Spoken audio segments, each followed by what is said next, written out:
Hi everyone, welcome back to the channel.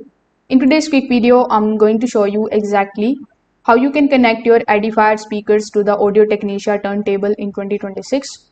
So in order to do it, first of all, you need to check the back of your turntable.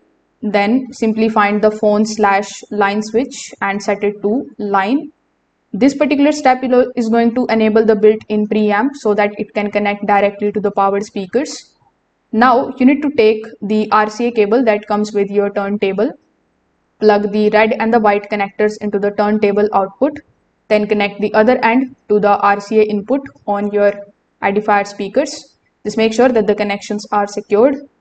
Afterwards, you just have to turn on both of the devices, then use the speaker controls or remote in order to select the correct input mode, which is usually labeled as line or aux.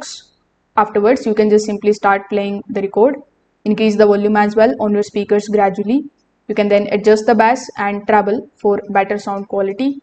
So that's how you can connect your Edifier speakers to your Audio Technica turntable very easily. If this video helped you out, make sure that you like this video and subscribe to the channel. Thanks for watching.